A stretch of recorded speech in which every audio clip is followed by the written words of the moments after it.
નમસ્કાર દોસ્તો, સ્વાગત છે આપ સર્વનું તમારી પોતાની યુટ્યુબ ચેનલ ઓશન જ્ઞાન લાઈવ પર।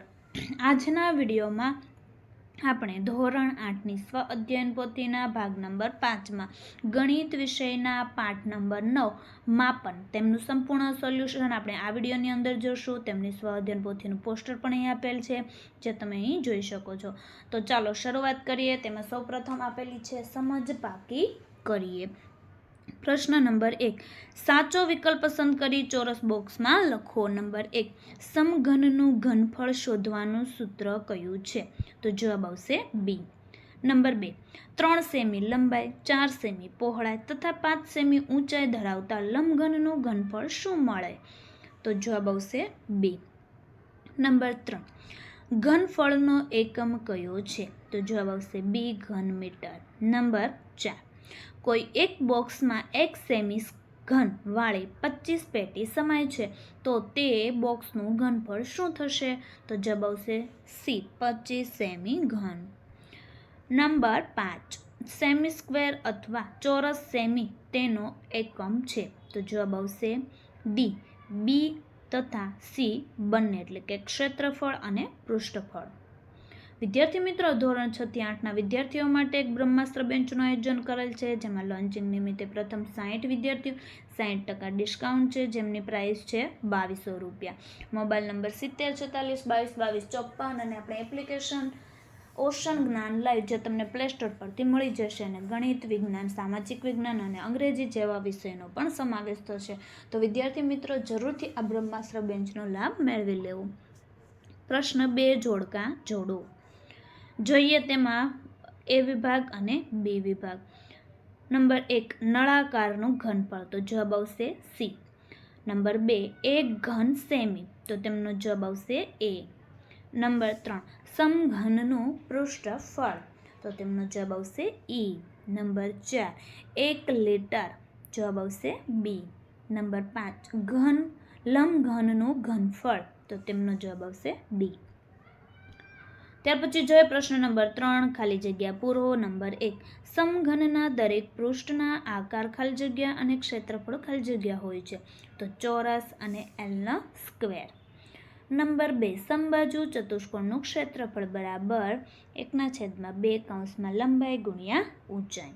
નંબર 3, જો કોઈ સમઘનનું કદ 64 સેમી ઘન હોય તો તેનું પૃષ્ઠફળ ખાલી જગ્યા થશે, તો 96 સેમી સ્ક્વેર। નંબર 4, જો કોઈ નળાકારની ત્રિજ્યા બમણી કરવામાં આવે તો તેનું કદ તેના મૂળ કદ કરતાં ખાલી જગ્યા થાય 4 ગણું। નંબર 5, જો કોઈ સમઘનની દરેક બાજુની લંબાઈ અડધી કરવામાં આવે તો તેનું કદ તેના મૂળ કદ કરતાં 1/4 ભાગનું થાય। પ્રશ્ન નંબર 4, આપેલ માહિતીનો ઉપયોગ કરીને દાખલો ગણો। જો અહીં તમને આ માહિતી આપેલી છે, જેમનો ઉપયોગ કરી તમારે દાખલો ગણવાનો છે। તો જોઈએ, આકૃતિમાં દર્શાવ્યા મુજબ 11/4 સેમી માપ ધરાવતા પતરાના ટુકડાને વાળીને 4 સેમી ઊંચાઈનો એક નળાકાર બનાવવામાં આવે છે, તો તે નળાકારનું ઘનફળ શોધો। તો અહીંયા તમે જોઈ શકો છો, આ રીતના તમને નળાકારનું ઘનફળ શોધી અને બતાવેલ છે।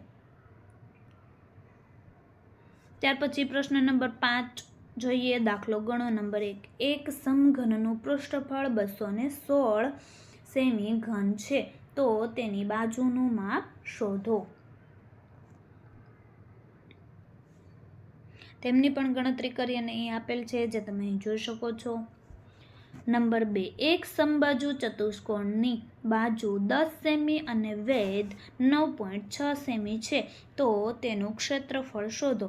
જો એક વિકર્ણની લંબાઈ 12 સેમી હોય તો બીજા વિકર્ણની લંબાઈ મેળવો। તો તેમની પણ અહીં ગણતરી કરી એટલે આપેલ છે, જે તમે અહીં જોઈ શકો છો જવાબ સાથે। નંબર 3, આકૃતિમાં એક સમબાજુ ચતુષ્કોણ આકારની લાદી આપેલ છે, જેની દરેક બાજુનું માપ 7 સેમી છે। જીગર અને જિગીસા આ બંને ષષ્ઠકોણને જુદી જુદી રીતે વિભાજિત કરે છે, તો આ બંને પ્રકારના વિભાજનના આધારે ષષ્ઠકોણનું ક્ષેત્રફળ મેળવો। જે અહીં તમને ષષ્ઠકોણનું ક્ષેત્રફળ મેળવી અને આપેલ છે, જે તમે અહીં જોઈ શકો છો।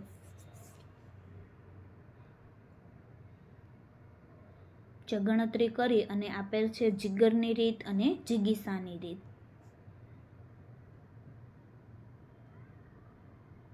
નંબર 4. એક લંબઘન આકારની દુકાનનું માપ 10 મીટર × 8 મીટર × 6 મીટર છે. જો આ દુકાનને રંગવાનો ભાવ પ્રતિ ચોરસ મીટર 7 રૂપિયા હોય તો 4 દિવાલને રંગવાનો ખર્ચ શોધો. તો તેમની પણ ગણતરી કરીને અહીં આપેલ છે, જે તમે અહીં જોઈ શકો છો. નંબર 5. એક સમલંબ આકારના ખેતરનું ક્ષેત્રફળ 2400 મીટર સ્ક્વેર છે. આ ખેતરની સમાંતર બાજુઓ વચ્ચેનું લંબ અંતર 24 મીટર છે અને તેની સમાંતર બાજુઓમાંની એક બાજુની લંબાઈ 80 મીટર છે. તો બીજી બાજુની લંબાઈ શોધો. જે તમને લંબાઈ શોધી અને અહીં આપેલ છે 120 મીટર. ત્યાર પછી નંબર 6. એક પેટ્રોલના નળાકાર ટેન્કરની ત્રિજ્યા 2 મીટર અને લંબાઈ 7 મીટર છે. તો તેમાં કેટલા લીટર પેટ્રોલ સમાઈ શકે? પાઈ બરાબર તમારે 22/7 લેવાનું છે. તેમની પણ ગણતરી અહીં આપેલ છે, જે તમે જોઈ શકો છો. નંબર 7. એક કંપની ચોકલેટના નળાકાર ડબ્બાને ફરતે લેબલ લગાવે છે. આ લેબલ ડબ્બાના શીર્ષ અને તળિયાથી 1 સેમી દૂર ચોંટાડવાનું છે. જો ડબ્બાનો વ્યાસ 10 સેમી અને ઊંચાઈ 16 સેમી હોય તો લેબલનું ક્ષેત્રફળ 22 શોધો. તેમાં પણ પાઈ બરાબર 22/7 લેવાના છે. તેમની પણ અહીં ગણતરી કરીને આપેલ છે, જે તમે અહીં જોઈ શકો છો. નંબર 8. એક રસ્તાને સમતલ કરવા માટે રોલરને 500 વખત પરિભ્રમણ કરવું પડે છે. જો રોલરનો વ્યાસ 70 સેમી અને પહોળાઈ 1 મીટર હોય તો રસ્તાનું ક્ષેત્રફળ શોધો. તેમાં પણ પાઈ બરાબર 22/7 લેવાનું છે તમારે. તેમની પણ ગણતરી આપેલ છે. જોઈએ નંબર 9. એક બોક્સનું કદ 2560 સેમી ઘન છે. જો તેના આધારનું ક્ષેત્રફળ 320 સેમી સ્ક્વેર હોય તો તેની ઊંચાઈ શોધો. તેમની પણ ગણતરી કરીને અહીં આપેલ છે. તો વિદ્યાર્થી મિત્રો, હાલ તમે ધોરણ 8ની અંદર અભ્યાસ કરી રહ્યો છો. નેક્સ્ટ તમે ધોરણ 9ની અંદર આવશો, જેમાં બ્રહ્માસ્ત્ર બેન્ચમાં શું મળશે? તો કે ધોરણ 6ના હાલના દ્વિતીય સત્રાંત પરીક્ષા પેપર પ્લસ સોલ્યુશન, ધોરણ 8ના દ્વિતીય સત્રાંત પરીક્ષાના અસાઇનમેન્ટ, ધોરણ 9નો સંપૂર્ણ અભ્યાસક્રમ, ધોરણ 9ના બધા જ વિષયના સ્વાધ્યાય સોલ્યુશન, ધોરણ 9ના બધા વિષયની સ્વઅધ્યયન પોથીના સોલ્યુશન અને બીજી ઘણી બધી વસ્તુ પણ મળી રહેશે. તો સ્વઅધ્યયન પોથીના સોલ્યુશનની ફ્રી PDF પણ મળી રહેશે.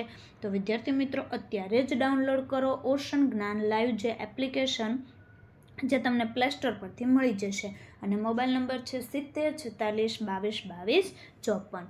તો વિદ્યાર્થી મિત્રો, ધોરણ 8ની સ્વ અધ્યયન પોથીના ભાગ નંબર 5ના દરેક વિષયના દરેક પાઠના વિડીયો આપણી ચેનલ ઉપર મુકાઈ ચૂક્યા છે, જેનો અભ્યાસ કરવા માટેની લિંક નીચે ડિસ્ક્રિપ્શનમાં આપેલ છે. અને જો વિડીયો પસંદ આવ્યો હોય તો લાઈક કરવાનું, ચેનલને સબસ્ક્રાઈબ કરવાનું અને કોમેન્ટ આપવાનું ભૂલશો નહીં.